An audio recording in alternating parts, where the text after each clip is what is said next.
नमस्कार साथियों। Last class में हमने पर्सनैलिटी का बेसिक समझा था, पर्सनैलिटी के कंसेप्ट को समझा था।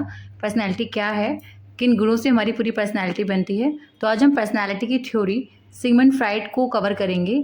सिगमंड फ्राइड ने मनोविश्लेषणात्मक सिद्धांत दिया है, साइको एनालिटिक थ्योरी दी है। ठीक है, सिगमंड फ्राइड का मानना था कि मनुष्य के व्यवहार का एक बड़ा भाग उसके अवचेतन मन द्वारा नियंत्रित होता है।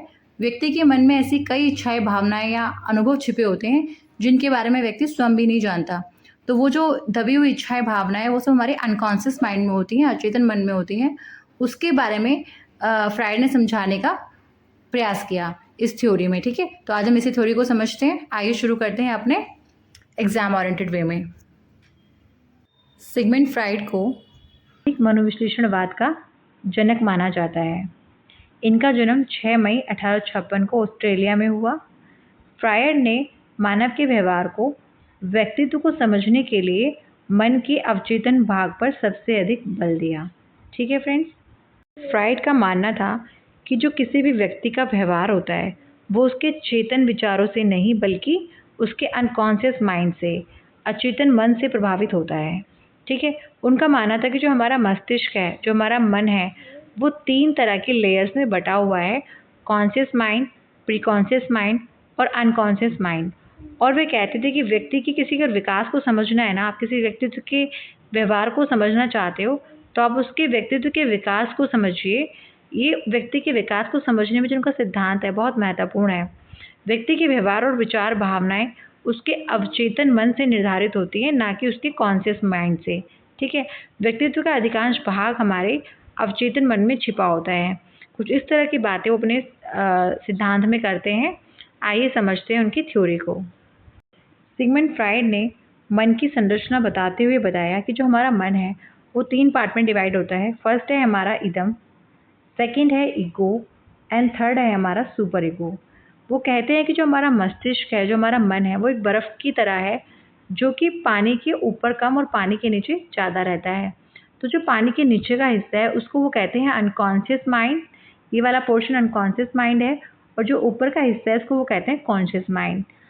उनका मानना था कि जो हमारा अनकॉन्शियस माइंड है वो कम से कम 60 to 80% होता है और जो हमारा कॉन्शियस माइंड है वो हमारा केवल 5 to 10% होता है।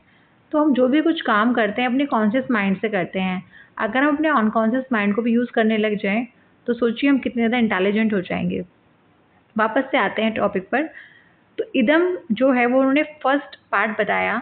इदम व्यक्तित्व का पहला हिस्सा है और ये बहुत ज़्यादा मूलभूत और आदिम हिस्सा है। मीन्स ये हमारी जन्मजात प्रवृत्तियों वाला हिस्सा है। ये केवल आनंद पर, प्लेजर प्रिंसिपल पर कार्य करता है। ठीक है, इसमें हमारी मूलभूत इच्छाएं जैसे कि भूख, प्यास, क्रोध, यौन इच्छा आदि शामिल होते हैं।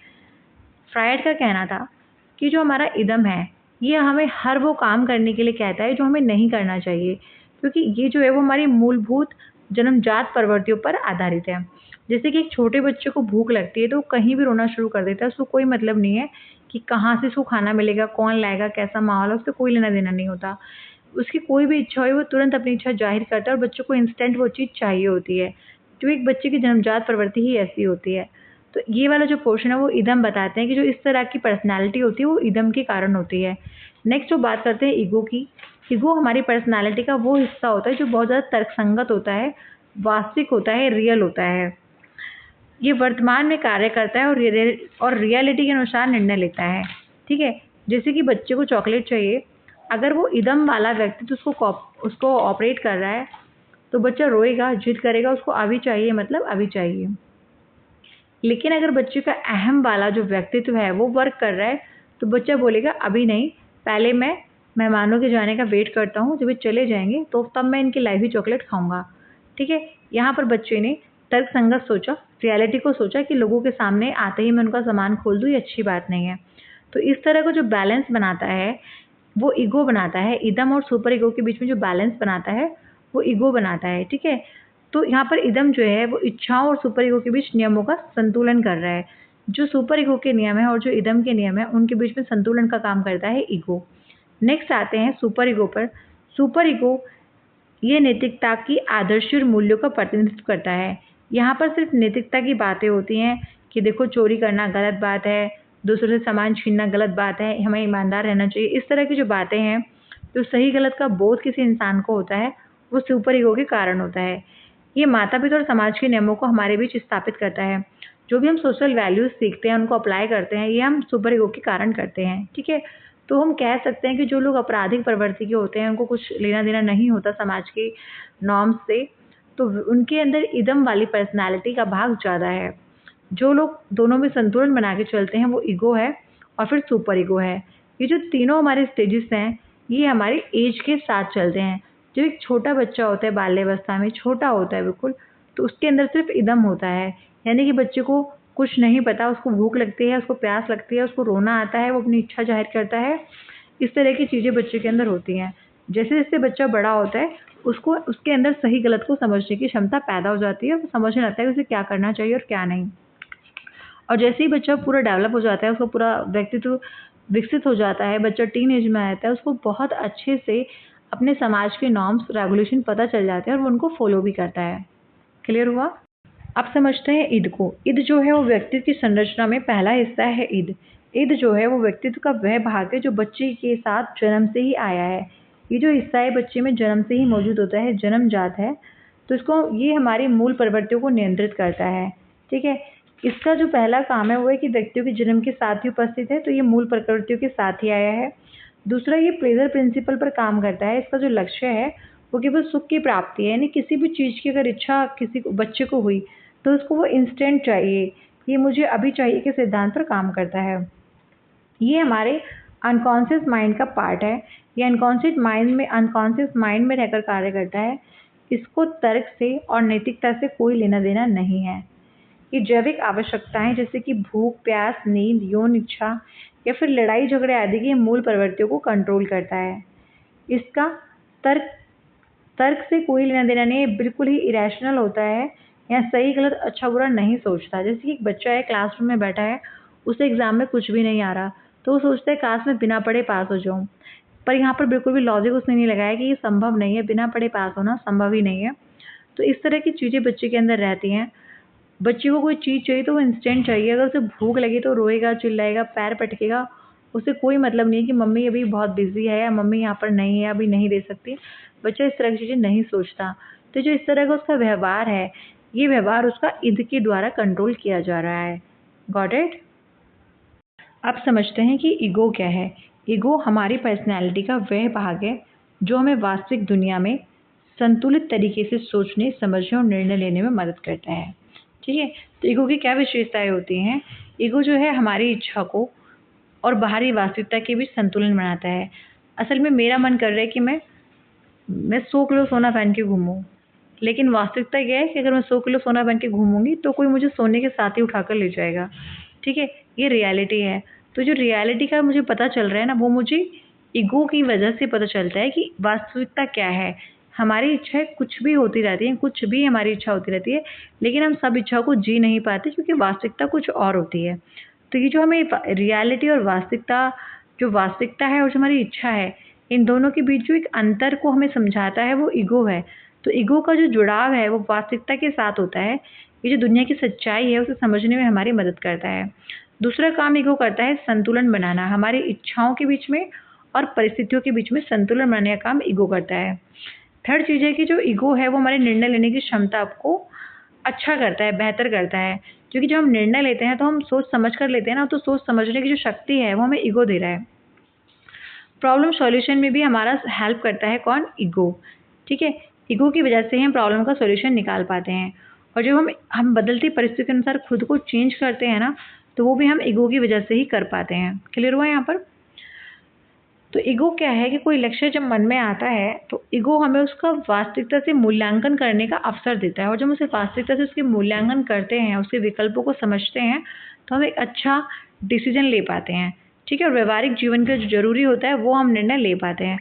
तो ईगो का काम क्या है? वास्तविक परिस्थिति में जो समाज के नियम्स है, रूल्स है, उनके अकॉर्डिंग हमें चलाने में हमारी मदद करता है।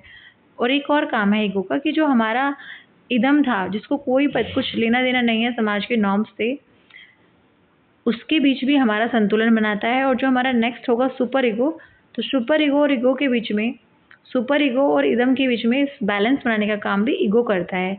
क्लियर है? ईगो हमारी चेतन, सोच, विवेक, तर्क और शक्ति और निर्णय लेने की क्षमता को दर्शाता है।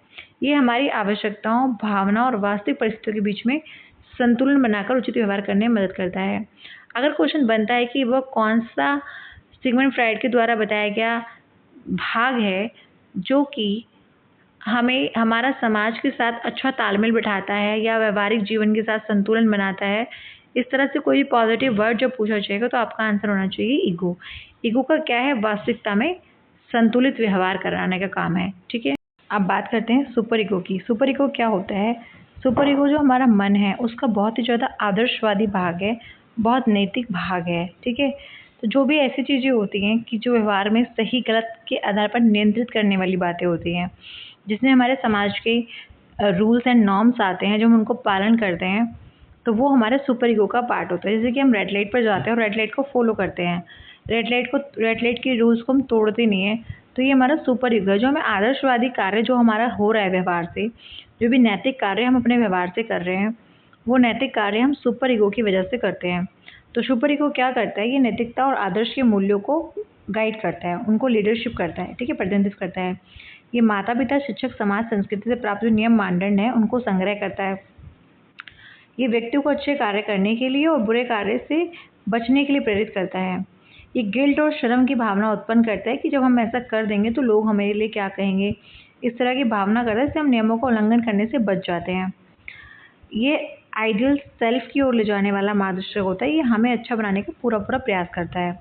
जब मन में कोई बुरी बात आती है, गलत इच्छा आती है, तो सुपर ईगो हमें रोकता है और कहता है ये गलत है, हमें ऐसा नहीं करना चाहिए। ठीक है, इसके कार्य क्या है? तो व्यवहार का नैतिक मूल्यांकन करता है। ईद जो है वो आवेगपूर्ण इच्छाओं को नियंत्रित करता था। ईगो सही निर्णय लेने में हेल्प करता है और ये हमारे समाज के जो स्वीकार्य व्यवहार हैं, ये व्यक्ति की व्यक्तित्व को उस ओर लेकर के जाता है सुपर ईगो। तो एक बार सबको रिवाइज करते हैं। ईद का काम है मुझे बिल्कुल अभी चाहिए इंस्टेंट। ईगो का काम है वो माहौल को देख के समझते हैं कि नहीं अभी नहीं, बाद में ले लूँगा, ये तरीका सही नहीं, इस तरीके से ले लूँगा। लेकिन सुपर ईगो कहता है कि नहीं, बच्चों को ये अभी नहीं लेना चाहिए, वे हम बहुत छोटे हैं। यानी कि इस तरीके से तीनों चीज़ें काम करती है और इस तरह से हमारी पर्सनैलिटी बड़ी विकसित होती है और एक बच्चा जो है बड़ा होता जाता है। सुपर ईगो पर्सनैलिटी का वे भाग है जो हमें सही और गलत, अच्छा और बुरा समझने में मदद करता है। ये हमारे नैतिक मूल्यों, संस्कारों, नियमों और आदर्शों का प्रतिनिधित्व करता है। सुपर ईगो में बताता है कि क्या करना सही है, क्या गलत है, क्या हमें करना चाहिए, क्या नहीं करना चाहिए, समाज में कौन से व्यवहार उचित है। इस तरह की बातें हमें सुपर ईगो बताता है। सुपर ईगो की विशेषताएं होती है कि जो हमें बचपन से जो हमने माता पिता को करते देखा है, समाज के प्रभाव से जो हमने सीखा है, तो वहाँ से सुपर ईगो का विकास होता है। ये व्यक्ति के व्यवहार को नियंत्रित करता है और ये नैतिकता और आदर्शों पर आधारित होता है। ठीक है, इसका काम है जब हम किसी नियम का उल्लंघन करते हैं तो हमें गिल्ट और शर्म को फील करवाता है। ठीक है, कि हमें हमेशा अच्छे कार्य करने के लिए प्रेरित करता है और बुरे कार्य करने के लिए हमें रोकता है। तो जब भी मन में कोई बुरी या गलत इच्छा आती है तो सुपर ईगो हमें रोककर कहता है कि ये करना गलत है, ऐसा नहीं करना चाहिए। एक एग्जाम्पल से समझते हैं। एक बच्चा क्लासरूम में बैठा है और जब उसका ईद वाला फेस है तो वो कहता है कि अच्छा मौका है, नकल कर ले। फिर उसका ईगो उस पर हावी होता है। ईगो कहता है कि नहीं, परीक्षा में अगर नकल करेंगे तो उसका परिणाम हो सकता है बुरा हो, तो हमें परीक्षा में नकल नहीं करनी चाहिए। इसका पहले वो निर्णय लेगा, डिसाइड करता है नकल करे या ना करे। फिर सुपर ईगो आ जाता है और सुपर ईगो कहता है कि नकल करके पास होना बिल्कुल भी उचित नहीं है, मुझे नकल नहीं करनी चाहिए, मैं मेहनत से ही पास होऊंगा। इस तरह की तीनों की धारणाएं होती है, तीनों की जो विचार है वो इस तरह से होते हैं। ये हुआ हमारा सुपर ईगो। ठीक है, तो सुपर ईगो हमारा नैतिक आदर्श और मूल्यों का प्रतिनिधित्व करता है। ये इसकी सबसे मेन विशेषता है कि जो आदर्शों को फॉलो करता है वो हमारा सुपर ईगो है। जो दोनों के बीच में बैलेंस करता है वो है हमारा ईगो, और जो केवल आवेगपूर्ण इच्छाओं को नियंत्रित करता है वो है ईद। तो ईद का काम है आवेगपूर्ण इच्छाएं नियंत्रित करना, ईगो का काम है सही निर्णय लेने में गाइडेंस देना, और सुपर ईगो का काम है नैतिकता और आदर्शों के मूल्यों का पालन करना, प्रतिनिधित्व करना। अब देख लेते हैं कि फ्राइड का आइसबर्ग मॉडल ऑफ माइंड क्या है। फ्राइड ने बताया कि जो हमारा माइंड है वो एक आइस की बर्ग की तरह है, यानी कि आइसबर्ग की तरह है। जिस तरह आइसबर्ग का जो भाग हमें दिखाई देता है वो सबसे कम होता है। ठीक है, और जो भाग हमें नहीं दिखाई देता, जिसके बारे में हम अनजान है कि वो कितनी डेप्थ तक है, उसको उन्होंने बताया कि हमारा माइंड भी बिल्कुल इसी तरह से होता है। जो पार्ट हमें दिखाई दे रहा है वो हमारा कॉन्शियस माइंड है, और जो पार्ट हमें नहीं दिखाई दे रहा बिल्कुल, इसके बारे में हम सोच भी नहीं सकते, जो हमारी बिल्कुल ही हम जिससे बिल्कुल भी रूबरू नहीं है, वो है हमारा अनकॉन्शियस माइंड। और इन दोनों के जो बीच का स्टेज है वो है हमारा pre conscious mind. Conscious mind यानी कि चेतन मन, ये मन का वो भाग है जिसके बारे में हमें पूरी जानकारी है, हम पूरे जागरूक हैं इसके बारे में, और ये मन का बहुत छोटा सा हिस्सा है। उनका मानना है कि 10% हिस्सा हमारा कॉन्शियस माइंड होता है। उसके बाद आता है हमारा प्री कॉन्शियस माइंड, ये हमारा 20% तक होता है, ठीक है। और फिर हमारा जो 60 से 80 के बीच का है परसेंटेज, वो हमारा अनकॉन्शियस माइंड है। अब बात कर लेते हैं कि प्री कॉन्शियस माइंड क्या है। प्री कॉन्शियस माइंड वो वाला स्टेज है जहाँ पर हमारी चेतना में कोई चीज़ फिलहाल नहीं है, लेकिन अगर हम थोड़ा जोर डालें दिमाग पर तो हमें वो चीज़ें याद आ जाती हैं। जैसे कि अपने बचपन की कोई यादें, बचपन के कोई खेल अभी हर टाइम हमारे माइंड में नहीं रहते, पर जब हम कभी सोचते हैं कुछ ऐसी बात तो हमें अपने बचपन के दिन याद आते हैं। वो हमारा प्री कॉन्शियस माइंड है, ठीक है। अब अनकॉन्शियस माइंड क्या है? अनकॉन्शियस माइंड में मन का वह सबसे बड़ा गहरा भाग है जिसके बारे में हमें स्वयं को खुद नहीं पता होता। इसमें हमारे मन की दबी हुई इच्छाएं, हमारे डर, हमारी पुरानी मेमोरीज, हमारी फीलिंग्स, हमारे एक्सपीरियंस इसके अंदर होते हैं। और ये जो हमारा अनकॉन्शियस पार्ट है जिसके बारे में हम बिल्कुल ही अनकॉन्शियस हैं, यही हमारी पर्सनैलिटी को सबसे ज़्यादा प्रभावित करता है। तो ये बताते हैं सिगमंड फ्राइड, ठीक है। क्लियर हुआ? तो फ्राइड के अनुसार जो मन का सबसे बड़ा भाग है वो हमारा अनकॉन्शियस माइंड है, और ये हमारी पर्सनैलिटी पर सबसे ज़्यादा इफेक्ट डालता है। तो ये था फ्राइड का आइसबर्ग मॉडल ऑफ माइंड। अब बात कर लेते हैं मनोलैंगिक विकास की अवस्थाएं, जो कि सिगमंड फ्राइड ने बताई। तो सिगमंड फ्राइड की थ्योरी के अनुसार किसी भी व्यक्ति की 5 अवस्थाएं होती हैं। फर्स्ट है उसकी ओरल स्टेज, सेकेंड है अनल स्टेज, थर्ड है phallic stage, fourth latency stage और फिफ्थ है जेनिटल स्टेज।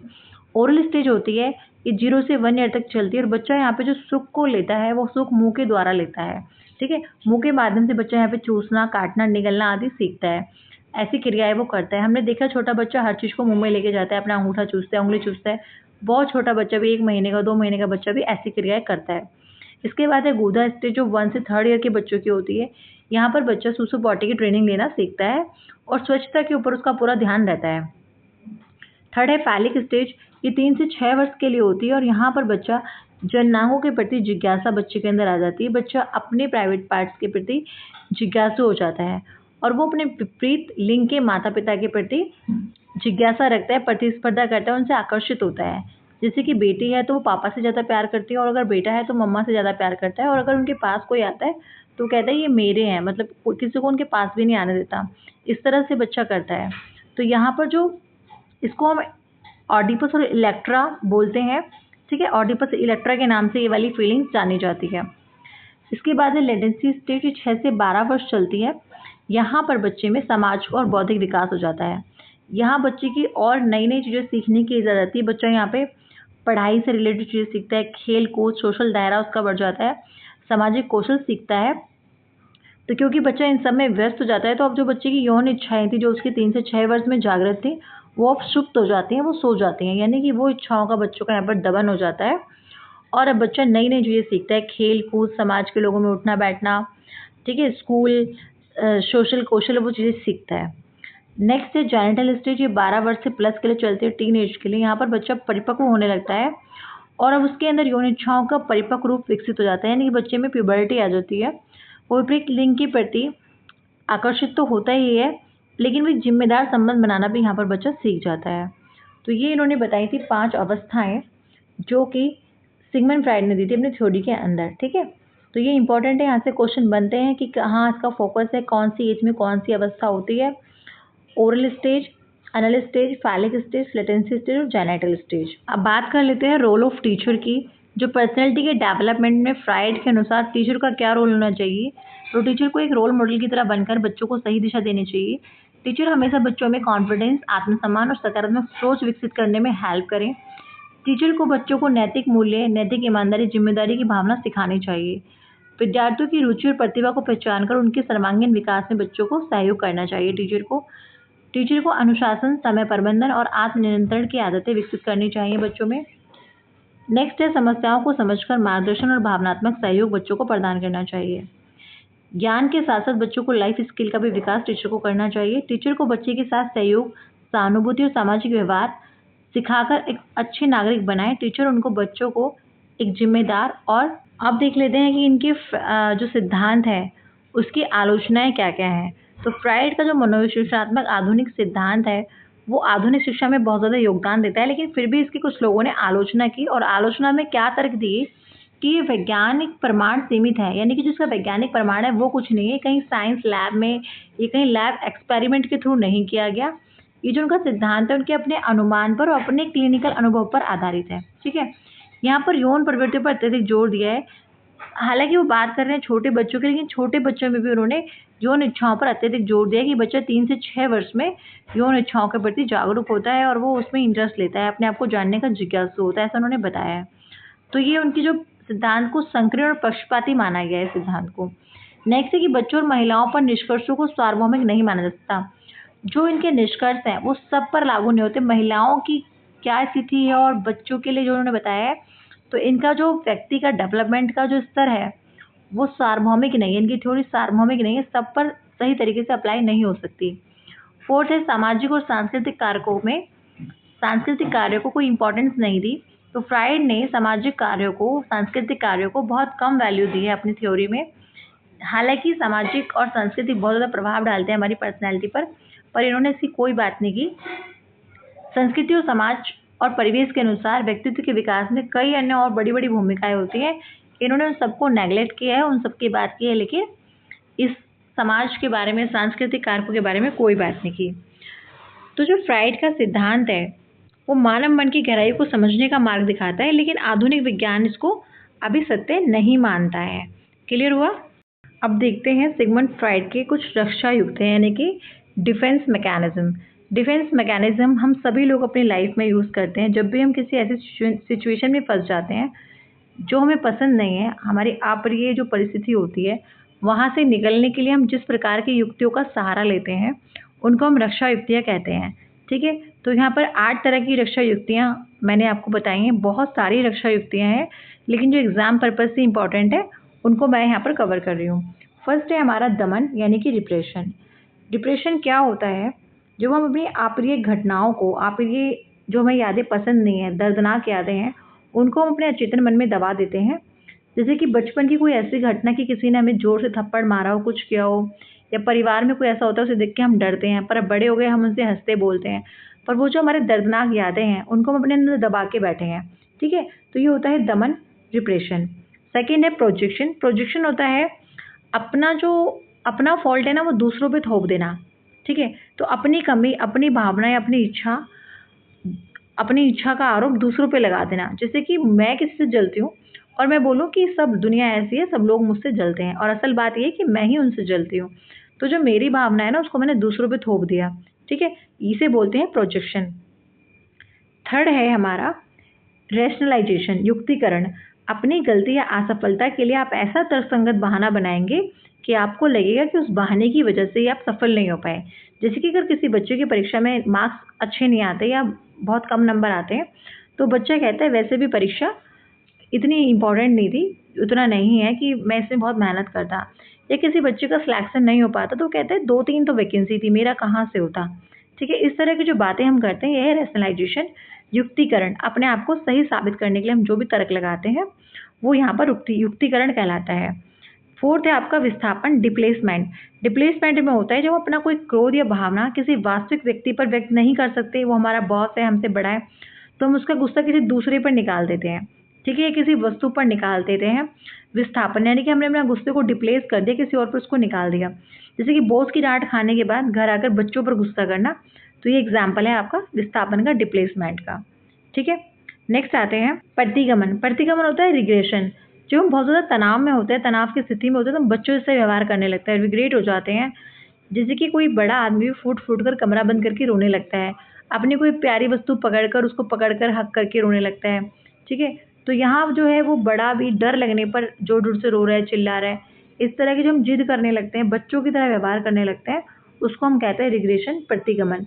प्रतिगमन का मतलब होता है आप वापस बैक चले गए। ठीक है, तो आपने अपने बचपन की तरह से ही व्यवहार करा तो आप वापस बैक चले गए बड़े होने के बाद।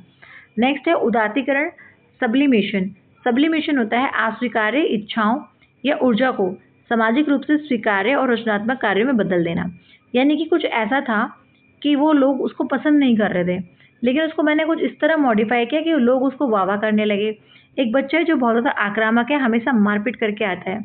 अब पेरेंट्स ने क्या किया, उसको बॉक्सिंग वगैरह सिखा दी और एक बॉक्सिंग का खिलाड़ी बना दिया। तो वो जो उसकी आक्रामक प्रवृत्ति थी ना, उसी से हमने बेनिफिट उठा लिया, उसको बॉक्सिंग का खिलाड़ी बना दिया।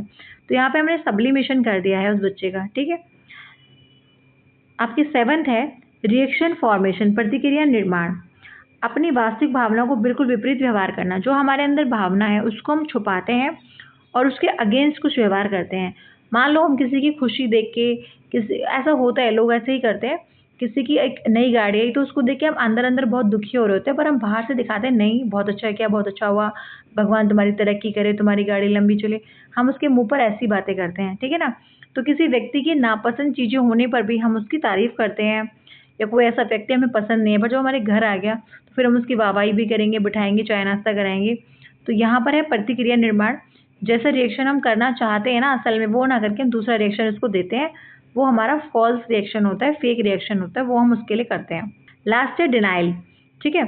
इसमें किसी कड़वी सच्चाई या वास्तविकता को स्वीकार करने से इनकार कर देना। गंभीर बीमारी की रिपोर्ट आने पर भी कहना कि नहीं मुझे कुछ नहीं हुआ। ऐसा होता है कि बहुत ये सिचुएशन तब आती है जब हम देखते हैं कि किसी घर में डेथ हो जाती है और डेथ सब कुछ सामने हो रहा है, पर फिर भी उनके जो प्रियजन है वो कहते हैं कि नहीं अभी ये जीवित हैं, ये भी गए नहीं, हमारे बीच हैं। वो डिनायल है, वो उस चीज़ को स्वीकार ही नहीं रहे हैं, ये अस्वीकरण की स्थिति है। क्लियर हुआ?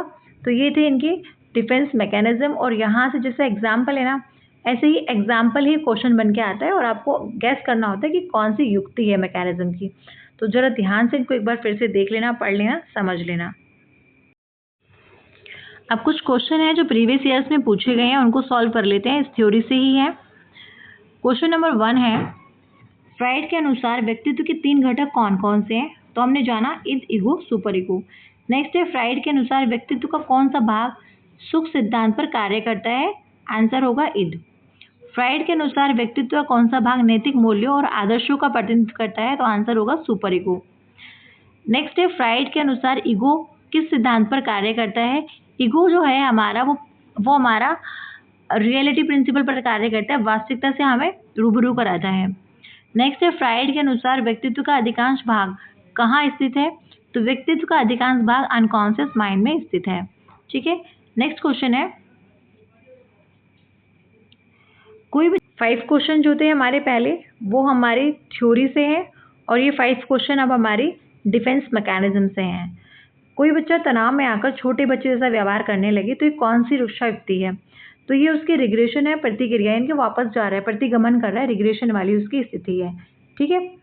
नेक्स्ट है, अंगूर खट्टे हैं कहकर अपनी सफलता को उचित ठहराना किस रक्षा युक्ति का उदाहरण है? यहाँ पर ये रैशनलाइजेशन है कि व्यक्ति को अंगूर हाथ नहीं आए तो उसने कह दिया अंगूर ही खट्टे हैं। अगर वो परीक्षा में पास नहीं हुआ तो उसने कह दिया कि पेपर ही इंपॉर्टेंट नहीं था। नेक्स्ट क्वेश्चन है, अपनी कमियों का दोष दूसरों पर लगाना कौन सी रक्षा युक्ति का उदाहरण है? तो ये प्रोजेक्शन है, थोप देना, अपनी गलती दूसरों पे थोप देना, ठीक है। नेक्स्ट है, फ्राइड के अनुसार व्यक्तित्व निर्माण में कौन सी अवस्था अत्यधिक महत्वपूर्ण मानी जाती है? तो फ्राइड ने बोला है कि जो प्रारंभिक अवस्था है वो व्यक्ति के निर्माण में सबसे ज़्यादा इंपॉर्टेंट रोल प्ले करती है। तो यहाँ पे हमारा हो जाएगा प्रारंभिक अवस्था, आंसर नंबर सी। फ्राइड का व्यक्तित्व सिद्धांत किस नाम से जाना जाता है?